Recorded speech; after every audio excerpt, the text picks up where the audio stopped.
Você ouve agora mais uma realização da Rádio Unicamp.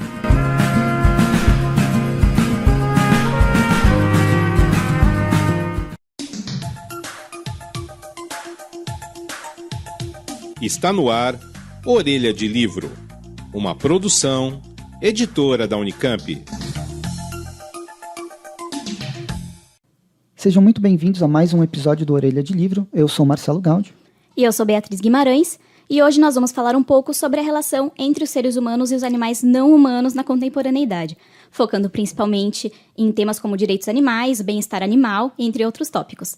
Como sempre, a nossa conversa vai ser guiada por um dos livros lançados pela editora da Unicamp. E o de hoje é Introdução aos Direitos Animais, de Gary Francione, que foi publicado pela editora em 2013. Nosso convidado para esse bate-papo é a professora Nádia Farage, do Departamento de História do Centro de Estudos em História Social da Cultura, o CECULT, do Instituto de Filosofia e Ciências Humanas da Unicamp. Ela atua junto ao programa de pós-graduação em Antropologia Social em duas linhas de pesquisa, Etnologia e História Indígena e Natureza, Cultura e Tecnologia. Muito prazer em conhecê-la e esteja à vontade no programa. Obrigada, Marcelo. Obrigada, Beatriz. É um prazer estar aqui. Acho extremamente importante a discussão sobre o livro do Gary Francione e, sobretudo, acho que é um fato a comemorar a publicação desse livro pela editora da Unicamp e espero que essa nossa conversa possa trazer o interesse da leitura a um público mais amplo. Eu acho que para a gente começar essa discussão que é tão ampla, então até lembrando os nossos ouvintes que como o nosso tempo é curto, a gente vai fazer pequenos recortes do tema, né? Bom, para começar, dá para a gente perceber com a leitura do livro e com as discussões que a obra do Francione fica um pouco restrita à legislação americana, porque ele é um jurista norte-americano, né? Como é que a gente pode pensar essa legislação no contexto brasileiro? Como é que a gente pode fazer essa relação da obra com o nosso contexto brasileiro? Para responder a sua pergunta, eu acho que a gente tem que voltar um pouco ao livro e explicar para o nosso público que um conceito básico do Gary Francione é a de que, enfim, o animal não é considerado um igual porque, em primeiro lugar, a sua condição é a de mercadoria. E enquanto persistir a forma mercadoria, a forma propriedade, não haverá, digamos, simetria no trato dos animais não humanos, não é? Então, eu acho que é necessário observar que essa condição de mercadoria dos animais não é digamos, uma descoberta do Francione, mas ela não passou desapercebida para os abolicionistas do século XIX, né? Socialistas, fabianos, anarquistas, que lutaram historicamente pela causa animal. Atacar a condição de objeto do animal, a condição de mercadoria, era uma bandeira da esquerda naquele momento, né?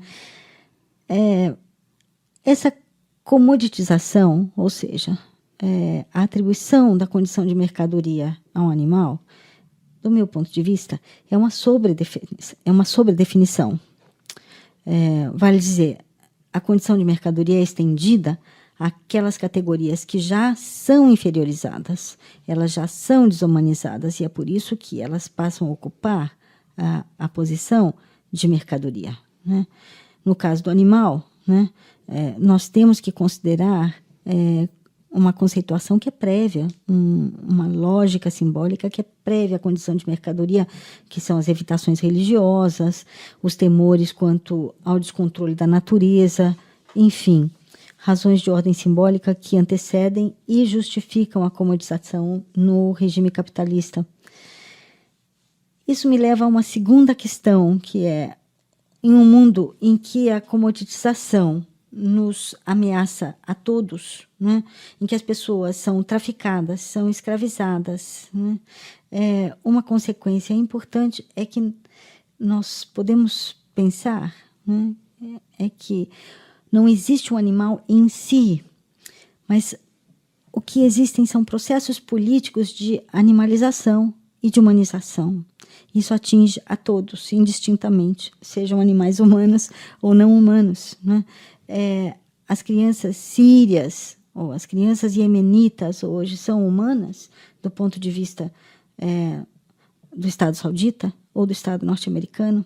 As crianças africanas são humanas do ponto de vista do laboratório Pfizer, que experimenta remédios não autorizados no mundo norte-americano, experimenta em epidemias na África. Do meu ponto de vista, entender esse contínuo é fundamental, porque só assim nós podemos entender que os direitos animais não são um caso à parte, não são um caso singular, como muitas vezes pode parecer na leitura do Gary Francione, né? Do meu ponto de vista, esses direitos pertencem a uma luta mais ampla pelos direitos à cidadania. E não é por acaso, nesse sentido, que no século XIX, após a abolição da escravidão africana, os militantes das anti-slavery societies foram engrossar as recém-formadas sociedades de defesa animal. Por quê? Porque eles entendiam que essa era a última fronteira da escravidão a ser rompida, a ser franqueada, né? E no Brasil não foi diferente. José do Patrocínio, no dia em que ele morreu, ele escrevia precisamente uma crônica sobre a formação de uma associação de proteção animal no Rio de Janeiro. E ele apontava esse paralelo, né? Aí, então, nós podemos voltar ao Gary Francione, porque um dos aspectos que eu acho que nós devemos criticar no autor é o fato de que ele não faz um estudo de direito comparado, mas, ao contrário, ele generaliza a partir de uma legislação muito localizada e específica, que é a legislação norte-americana, né? Onde a condição de mercadoria do animal e a noção da propriedade do animal são premissas básicas. Ora, pouca gente sabe, mas a legislação brasileira é bem diversa, e eu diria que ela é muito mais avançada. Desde 1934, os animais são tutelados pelo Estado. Claro que o decreto de 34 ele é restritivo, porque nas suas últimas determinações, ele define animal apenas como mamíferos, né? Quadrúpedes, ele diz. Ou seja, aves, peixes não estavam inclusos na definição da tutela, né? Porque não estavam inclusos na definição de animal. Mas o ponto importante do decreto 34 é que o Ministério Público passa a ser representante dos animais em juízo, né? Tal como o Ministério Público é representante para outras categorias incapazes ou impossibilitadas de representar a si mesmas, não é? Em juízo, como as crianças, ou os doentes terminais, ou aqueles que estão temporariamente ou permanentemente impossibilitados de fala, né?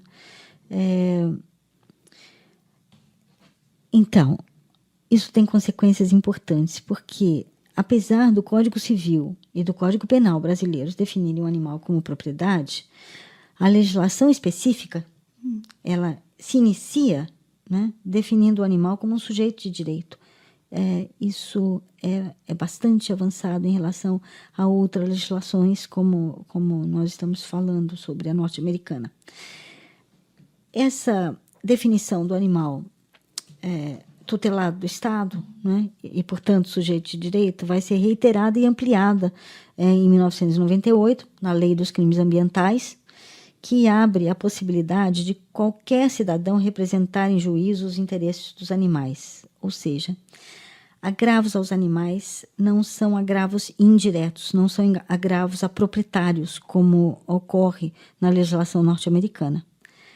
Agravos aos animais são agravos a ele próprio e ao Estado, que é seu tutor e que proíbe e veda a crueldade contra os animais. Portanto, qualquer cidadão representa esse animal agravado em juízo, né? A gente tinha conversado um pouco antes da gravação, e justamente a senhora tinha falado sobre essa diferença das legislações norte-americana e brasileiras. Elas têm sua influência principalmente de uma influência cultural, de que, por exemplo, a caça é permitida em determinado local, em outros não. A senhora poderia falar um pouco mais sobre isso? O que eu dizia é que, na minha leitura, e com todos os seus defeitos, a legislação brasileira ela se insere numa tradição liberal e humanista em que, enfim, e com isso nós diferimos bastante do mundo anglo-saxão, não só a legislação brasileira, mas eu diria a sul-americana. E eu lembrava a você, então, que a caça esportiva nunca foi legalizada em quase todos os países da América do Sul, com exceção da Argentina, que autoriza a caça esportiva a aves aquáticas, né?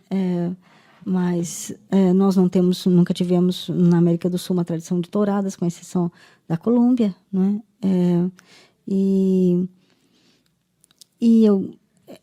uma dos avanços dessa tradição liberal nos últimos anos, no estado de São Paulo, isso não se aplica ao Brasil inteiro, mas no estado de São Paulo, por força da Lei Trípoli, ou assim chamado Código de Fauna, de 2005, o Estado não tem mais o direito de matar, de tirar a vida de animais saudáveis, né? O que é uma coisa extraordinária, se você pensar que a matança é generalizada e que isso, o que eles chamam de destruir um animal, é prática corrente, né, no mundo anglo-saxão. E aqui, por força de uma tradição liberal, o Estado não pode entrar na sua casa e tirar um cachorro que o seu vizinho considere perturbador ou turbulento.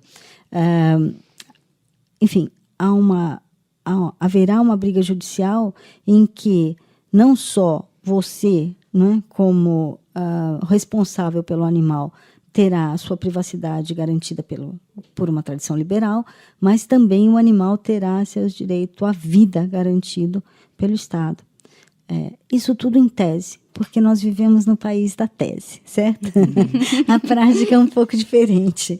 Mas antes de falar de práticas diferentes, eu queria só lembrar a vocês que na Lei dos Crimes Ambientais, a definição de animal ela se alargou. Tá? Ou seja, se havia uma restrição em 34, que era aos mamíferos, quadrúpedes, no caso da Lei dos Crimes Ambientais, ela não se refere a espécies animais, mas sim a categorias sociológicas. Então, são animais domésticos, domesticados, silvestres e exóticos. Então, com isso, a Lei dos Crimes Ambientais abrange todos os animais, até mesmo, a mais humilde bactéria está prevista na legislação vedando a crueldade e valorizando a sua vida e a sua função ecológica, né? Então, a Lei dos Crimes Ambientais é um grande avanço da legislação brasileira e é copiada, ou tenta-se copiar em vários países, né? Por falar, voltando à questão do direito comparado no Guerra e Francione, nós falávamos, então, que há outras legislações onde o animal comparece como sujeito de direito, e eu me lembro assim, de casos como o Peru. Na reforma constitucional recente, já no governo Evo Morales, a Constituição fala, quer dizer, que todo governo, toda política se submete à ecologia, ou seja, à Pachamama, né? Na Alemanha, que eu saiba já há uns bons anos, por força do Partido Verde, o introito da Constituição anuncia que ela se aplica tanto a humanos quanto a animais. E na Áustria há essa tentativa, esse experimento também extraordinário de 2004, se não me engano, 2003, 2004, que não foi para frente, mas houve uma tentativa do Partido Verde de estabelecer uma legislação trabalhista para os animais na Áustria. Isso significa que galinhas poedeiras teriam direito a um período anual em que elas descansariam, né? 3 meses de descanso para as galinhas poedeiras, cavalos de tração, bois de tração, todos os animais de trabalho teriam direito não só a descanso anual, a férias anuais, como a aposentadoria, né? E isso só reitera isso que falávamos antes, de que a luta pelos direitos animais é uma luta ampla de todos nós, pela cidadania e pela dignidade da vida. Bom, Não é só pela vida, mas é pela dignidade dela, né? exatamente. Então, quando a gente, só para a gente deixar um pouco mais claro para o ouvinte, quando a gente está falando, então, de direitos animais, a gente não só está, pelo menos na legislação brasileira, a gente não só está falando de todos os animais, como também em todas as esferas, né? Doméstico, indústria alimentícia, indústria farmacêutica, uso didático, digamos, de animais para o trabalho. Então, estamos tratando de todas essas esferas dentro da legislação. Sim, com certeza. A lei dos crimes ambientais, ela trata muito mais como dos animais silvestres, né? E dedica esse artigo, que é o artigo 32, às espécies domésticas. Mas faz ali uma pequena revolução, né? A primeira coisa é dizendo isso, que é proibido matar, ferir, mutilar, né? Animais domésticos, domesticados, silvestres ou exóticos, né? Com pena de prisão. E, em seguida, diz que todo experimento científico é criminoso, né, quando há recursos alternativos. E eu até acho que a gente volta a esse assunto dos recursos alternativos, mas não é à toa que o artigo 32 tem sido alvo, desde o final dos anos 90, um alvo constante de lobby do agronegócio, toda a área da experimentação biomédica e laboratorial. A pesquisa científica com utilização de animais, ela tem toda essa proteção no Brasil, pelo menos em tese. E nos Estados Unidos, pelo jeito, ela não tem... Os animais que participam de experiências, eles não têm direito nenhum, eles são objetificados completamente. Por isso mesmo o verbo participar é um pouco estranho. Ele é inadequado nesse caso. Acho que a gente pode falar os animais vítimas ou os animais atingidos por experimentos científicos. De fato, a meu conhecimento, nos Estados Unidos não são cobertos por lei. Eles não são protegidos por lei. E agora mesmo o Trump estava querendo retirar a proteção de outras categorias animais. Eu li há pouquíssimo tempo, acho que a semana passada. No Brasil, todos os animais são tutelados do Estado. Podem ser transgênicos, podem brilhar no escuro, podem, enfim, ser monstros produzidos lá dentro, podem ser chesters que nunca ninguém viu, mas eles são tutelados do Estado e recebem a proteção legal que veda a crueldade, né? Bom, então a gente viu que, se comparado com os países anglo-saxões, a legislação brasileira ela tem seus avanços, né? A gente falou um pouco também dos avanços desde a década de 30, como que eles têm sido feitos, mas a gente tem que ter que isso é tudo em tese, né? Como você falou, o país da tese, e que, na prática, é preciso ver também relações entre os estados brasileiros. Às vezes, uma legislação paulistana é mais avançada e outros países não. Então, tem algumas outras questões no país, né? E tem um conceito muito interessante que o Francione traz para o livro dele, que eu acho que é um dos eixos centrais da obra, que é a esquizofrenia moral. Professora, me corrija se eu estiver errada, mas eu vou tentar contar um pouco para o ouvinte o que ele fala isso.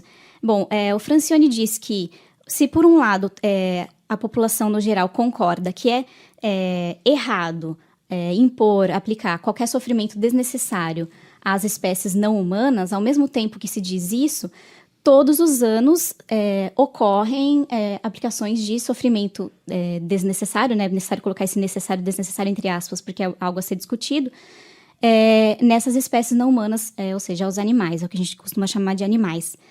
E isso também a gente vê muito na questão da pesquisa, como a gente está numa universidade aqui, é muito interessante a gente entrar na questão da pesquisa e do ensino. Como que é essa questão aqui na Unicamp? Dá para a gente fazer esse paralelo? Dá para a gente ver esse caso particular? Essa é uma boa questão. É um bom exemplo de esquizofrenia moral. A mesma universidade que publica, né, este livro, publica um livro importante para a causa dos animais, como a Introdução aos Direitos dos Animais, do Gary Francione, também é a universidade que, documentadamente, matou 239.452 animais em pesquisas de 2009 a 2015. Várias espécies, entre camundongos, ratos, aves, peixes, gatos, coelhos, porcos, animais silvestres, enfim.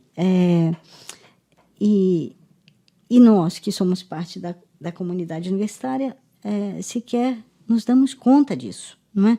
Então, existe um velamento que é parte do sistema e que, hoje, lutar por direitos animais no Brasil também é trazer as instituições, como as instituições de pesquisa, a transparência e a prestação de contas à sociedade, não é? Para que a sociedade saiba o que é feito em seu nome. Toda a legislação de controle hoje no Estado de São Paulo, ela é uma legislação que busca essa transparência. Comissão de Ética em Experimentos Animais da Unicamp tem coberto de sigilo, equivocadamente, toda e qualquer pesquisa em outros países, sobretudo europeus. O controle e a vigilância do público, então, tem se feito muito mais presente. Embora nós tenhamos que considerar um marco, né, a ação direta promovida por ativistas que expuseram a situação calamitosa do Instituto Royal em 2013. Acho que esse foi um episódio que acendeu uma luz de alerta para a sociedade paulista e é a partir disso que nós vimos também alguma ação no sentido de regulamentar a legislação paulista, a Lei Trípoli. Na UFSCar, na Unesp, na USP. Curiosamente, se vocês entrarem também na página da CEUA, da Unicamp, verão que a única legislação citada é a legislação federal. Então, fica essa pergunta, porque é espantoso que uma universidade estadual paulista não reconheça a legislação paulista. A esquizofrenia em várias esferas, né? Pois é. Eu não gosto muito do termo esquizofrenia, esse empréstimo, digamos, psicanalítico. Por isso, eu acho que nas ciências sociais nós temos já instrumentos para pensar isso. Me parece que a noção de alienação responde até melhor do que a noção de esquizofrenia. Porque o esquizofrênico não é imputável, não é? O esquizofrênico, então, não pode ser responsabilizado pelo que faz. Mas nós sabemos muito bem o que fazemos, né? Então, a nossa responsabilidade moral é muito maior. Sim. E lembrando que esses números levantados aqui da Unicamp assustam, mas lembrando que estamos numa universidade de ponta, uma das maiores do país. Então, se a gente for pensar no caso Brasil, e pensar as universidades públicas e privadas do interior do Brasil, a gente vê que é uma questão de dimensões, assim, gigantescas. Se a gente pensar que esse número é só o da Unicamp, imagina no Brasil como essa questão toma proporções enormes. Sem dúvida, sem dúvida.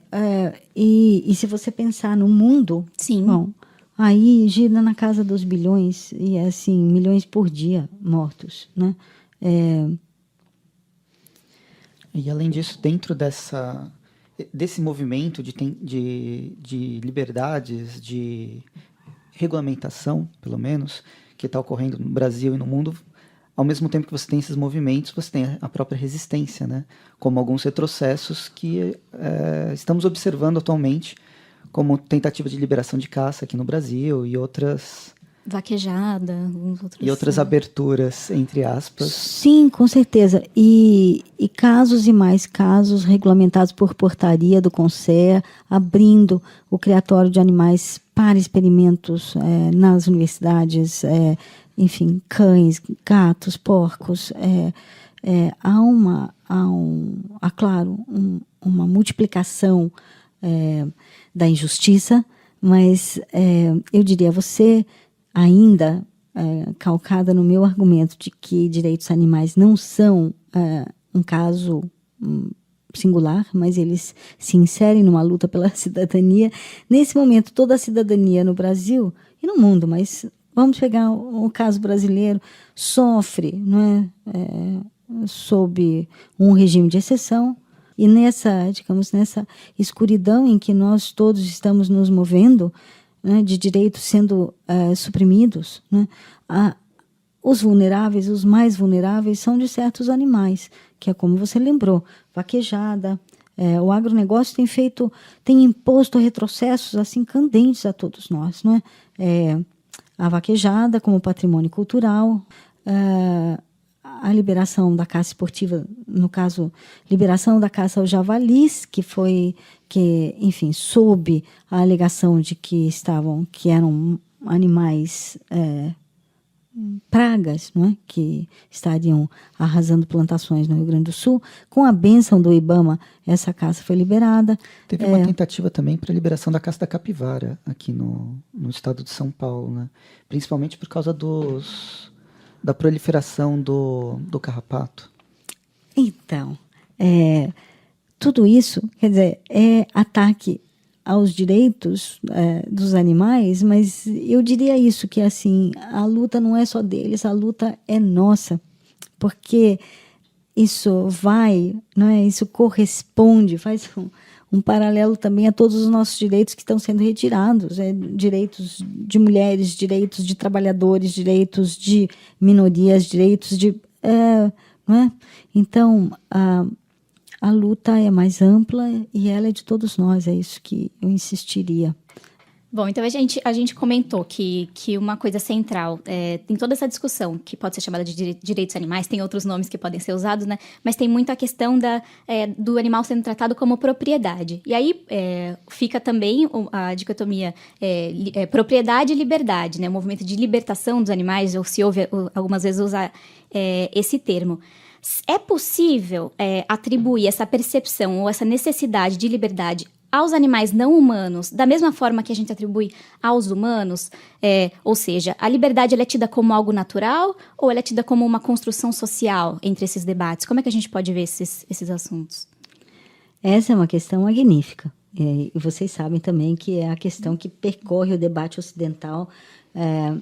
Eu acho que desde o século XVI, desde Lavoisier e Montaigne, para não voltar ao mundo greco-latino. Nas ciências sociais, como eu disse, esse debate acompanha o pensamento ocidental e eu diria que Lévi-Strauss, já no início dos anos 70, deu uma resposta suficiente a essa questão.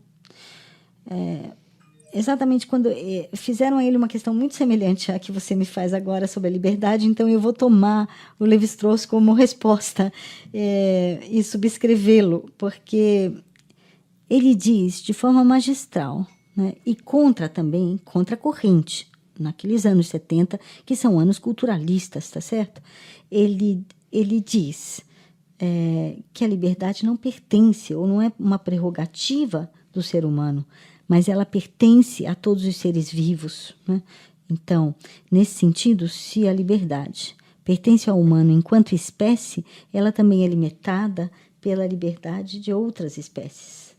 Portanto, de Lavoisier a Lévi-Strauss, há toda uma corrente que vai supor que a liberdade ela é coextensiva a todos os seres vivos, ela pode ser o fundamento da nossa política, mas ela também tem que ser o fundamento de toda uma zoopolítica.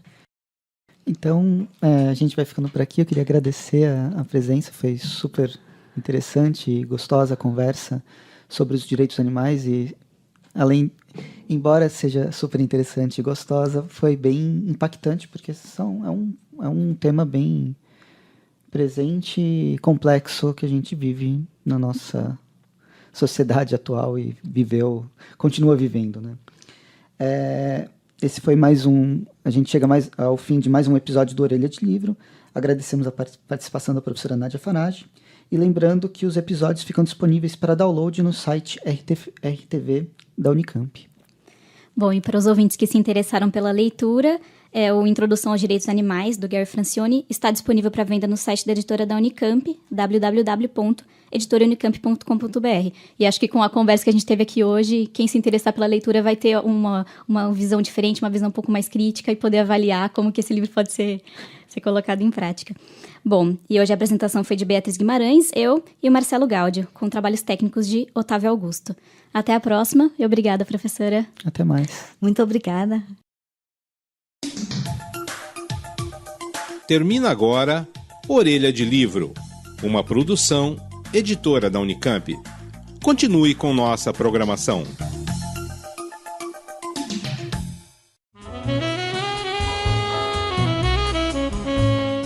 Você está ouvindo a Rádio Unicamp.